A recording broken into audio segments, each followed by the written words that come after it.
Trump rejects. Von der Leyen. What follows shocks everyone. In just 47 seconds, a $340 billion transatlantic partnership collapsed. Donald Trump didn't schedule a diplomatic meeting. He delivered a rejection so brutal that European markets plunged within minutes. Cameras captured the exact moment Ursula von der Leyen's aide received the news. The European Commission president's face went pale. What did Trump's refusal reveal that made the entire architecture of Western alliance begin to crumble? I was there when the call came through to the Berlaymont building at exactly 14:23 Brussels time. The silence in the Commission's crisis room was deafening. For the first time in decades, the most powerful woman in Europe had been dismissed like an unwelcome solicitor.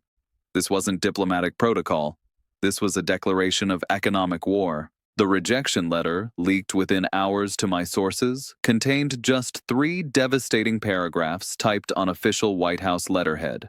Trump's message was ice-cold and surgical, each sentence calculated for maximum humiliation. No meeting, no negotiation, no recognition of von der Leyen's authority. The letter referenced Article 132 of the failed Agenda 2026 framework, the very document Brussels had believed would reset transatlantic relations. Instead, it became their political death certificate. But the truly shocking element wasn't what Trump said. It was what he attached to that letter. A classified invoice marked Outstanding Balance Due, totaling $890 billion in unpaid defense contributions dating back to 1999. 25 years of American military subsidies itemized down to the last helicopter maintenance fee. I've seen the spreadsheet. Row after row of NATO operations, logistics costs, and intelligence sharing expenses that Washington had absorbed while European treasuries spent those same billions on social programs. Within 6 minutes of the rejection becoming public, the euro crashed 2.8% against the dollar, triggering emergency interventions from central bank traders. German automaker stocks hemorrhaged $15 billion in market value before noon. The DAX index triggered automatic trading halts twice in a single afternoon as algorithmic trading systems panicked. This wasn't just diplomatic embarrassment. This was financial execution. Von der Leyen's response revealed the true desperation gripping Brussels. Rather than issue a measured statement through official channels, she convened an emergency press conference at 16:45, her hands visibly trembling as she gripped the podium edges. I watched her walk to that microphone like someone attending their own political funeral, her usual commanding presence reduced to nervous energy. Her usual composure had vanished. The prepared remarks were abandoned after just 2 sentences when journalists began shouting questions about the defense debt documentation. President Trump's figures are disputed, she managed to say, her voice barely steady. But the damage was already irreversible. By acknowledging the existence of Trump's calculations, she had validated his central accusation that Europe had been freeloading on American military power for decades. The cascade of consequences began immediately.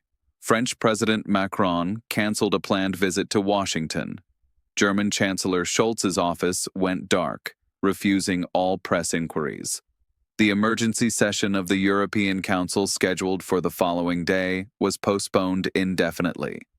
They had no strategy, no leverage, no alternative plan.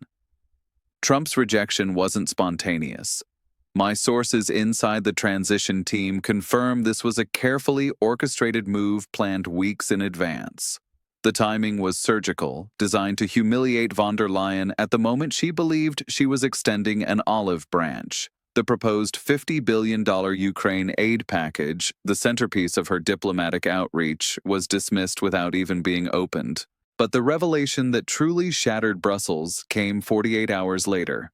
Investigative journalists at Politico published internal White House communications showing Trump's team had been monitoring European defense spending patterns for months. They possessed detailed financial records proving that Germany, France, and Italy had collectively underspent their NATO obligations by $180 billion since 2020 alone. The evidence was undeniable. While American taxpayers funded the defense of Europe's eastern flank, European governments had diverted those savings into green energy subsidies for companies that competed directly with American businesses. Trump's rejection letter specifically cited this economic treachery as grounds for terminating all preferential trade arrangements. Von der Leyen's political survival instincts kicked in. Rather than accept responsibility, she attempted to shift blame onto member states. At a closed-door meeting of commissioners, she reportedly screamed that national governments had sabotaged her diplomatic efforts by refusing to meet defense spending targets. The audio leaked within hours. Her own team had turned against her. The markets smelled blood in the water. Credit rating agencies began reviewing European sovereign debt. Moody's issued a warning about unsustainable security dependencies that could trigger downgrades across the Eurozone. The cost of borrowing for European governments began climbing as investors priced in the risk of American economic retaliation. By the end of the week, the full scope of Trump's strategy became clear. This wasn't just about rejecting von der Leyen personally. He was systematically dismantling the post-war transatlantic framework that had allowed Europe to prosper under American protection. The message to Brussels was explicit: pay your debts or face economic isolation. The European automotive sector became the first casualty of Trump's systematic retaliation. Trump announced a devastating 35% tariff on German luxury vehicles, effective immediately and retroactively applicable to shipments already in transit. BMW and Mercedes-Benz saw their stock prices crater by 18% and 22% respectively as dealers across America canceled orders worth $4.7 billion. The ripple effect hit suppliers across Europe's industrial heartland. Thousands of jobs evaporated overnight. Von der Leyen's attempts to rally European unity fell flat. Poland and Hungary openly celebrated Trump's hardline stance, arguing that Western Europe had indeed exploited American generosity while lecturing Eastern members about fiscal responsibility. The facade of European solidarity crumbled in real time. The pharmaceutical industry faced the next wave of retaliation. Trump's trade team targeted European drug manufacturers with new regulatory barriers disguised as safety reviews. Swiss giant Novartis lost access to American clinical trial data. The biotech sector, already struggling with post-COVID uncertainties, faced an existential crisis. Behind closed doors, European leaders began exploring desperate alternatives. Emergency consultations with China about alternative defense arrangements, frantic outreach to Commonwealth nations about new trading partnerships. But the numbers didn't lie. America represented 40% of European export revenue.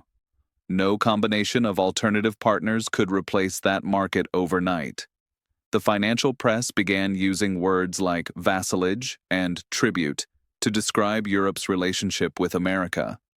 Von der Leyen's grand vision of strategic autonomy had been exposed as hollow rhetoric. Without American military protection and market access, Europe was revealed to be what Trump claimed all along, a declining collection of welfare states masquerading as global powers. The final humiliation came when Trump's team released the actual cost calculations for European defense. The Pentagon had been tracking every deployment, every logistics operation, every intelligence briefing shared with NATO allies. The true cost of defending Europe exceeded $2 trillion over the past 3 decades. European contributions covered barely 30% of that total. Von der Leyen's presidency was effectively over. Commission insiders leaked that she was considering resignation rather than face a confidence vote she couldn't win. The European Parliament, already restive about unaccountable Brussels spending, smelled an opportunity to reassert control. Her political obituary was being written in real time. The geopolitical implications extended far beyond trade disputes. America's Asian allies watched nervously as Trump demonstrated his willingness to abandon traditional partners who failed to carry their weight. The special relationship between Washington and London faced similar scrutiny as Trump's team audited British defense contributions. European defense contractors scrambled to preserve their American partnerships. Airbus, BAE Systems and Thales faced potential exclusion from Pentagon contracts worth hundreds of billions. The integrated defense industrial base that had taken decades to build could be dismantled with a few regulatory changes. Financial markets began pricing in a fundamental shift in global power dynamics. The euro's decline against the dollar accelerated as traders bet on American economic dominance. European government bonds traded at their widest spreads against U.S. treasuries in over a decade. The message was clear: investors were fleeing European risk for American safety. The energy sector faced its own crisis as Trump threatened to restrict American LNG exports to Europe. With Russian supplies already curtailed by sanctions, Europe's energy security hung by a thread. Von der Leyen's green transition policies suddenly looked less like environmental leadership and more like strategic suicide. In the space of 1 week, Trump's rejection had exposed the fundamental weakness underlying European prosperity. Decades of social spending financed by American military subsidies, environmental regulations that forced energy dependence on hostile powers, trade policies that penalized the very ally providing security guarantees.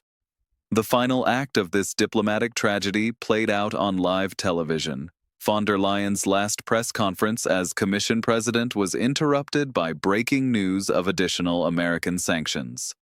She stood at the podium, visibly shaken, as markets crashed around her. The cameras captured every moment of her political disintegration. Trump's rejection had achieved something no European politician thought possible. He had forced a reckoning with decades of strategic delusion. The bill for European prosperity had finally come due, and the payment terms were non-negotiable.